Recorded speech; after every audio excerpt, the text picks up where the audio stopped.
Hello, അങ്ങനെ വെളുപ്പിന് 4 മണിയായപ്പോഴാണ് വീട്ടിലെത്തിയത്. രാവിലെ തന്നെ കുഞ്ഞിന് സർപ്രൈസ് കൊടുക്കാമെന്ന് വിചാരിച്ചപ്പോൾ അവൻ നേരെ വന്നിട്ട് അപ്പേ ഹൽവ എന്തിനാണ് ചോദിച്ചത്.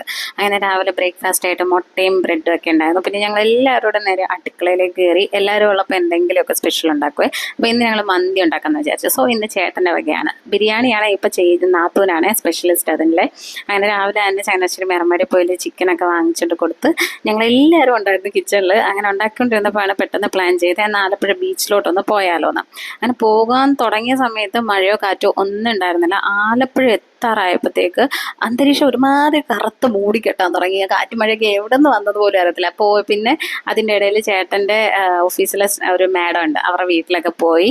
അത് കഴിഞ്ഞ് ബീച്ചിലെത്തിയപ്പോഴോ ഭയങ്കര കാറ്റും മഴയും. പിന്നെ ഏതോ ഒരു കടയുടെ അടിയിൽ കയറി നിന്നപ്പോൾ സമയം കളയണ്ടല്ലോ എന്ന് വിചാരിച്ചിട്ട് ഞങ്ങൾ ഷവർമയും ലോഡഡ് ഫ്രൈസും വാങ്ങിച്ചു കേട്ടോ. നല്ല ടേസ്റ്റ് ഉണ്ടായിരുന്നേ, അത്യാവശ്യം കൊള്ളായിരുന്നു. അങ്ങനെ മഴയൊന്ന് താഴുന്നു എന്ന് കണ്ടപ്പോഴത്തേക്കും ഞങ്ങൾ ഇതെല്ലാം കൂടി പെട്ടെന്ന് കുത്തി കയറ്റിയിട്ട് നേരെ കടലിലേക്ക് പോയി.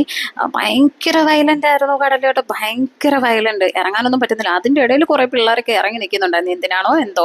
അതൊക്കെ കഴിഞ്ഞ് ആ കാറ്റും മഴയും വല്ലാണ്ട് കൂടിയപ്പോഴത്തേക്കും ഞങ്ങൾ തിരിച്ച് വീട്ടിലേക്ക് വന്നു. അങ്ങനെ ഒരു വന്ന് പാടെ മയണൈസ് ഉണ്ടാക്കി കുഴിമന്തി അങ്ങ് കഴിച്ചു.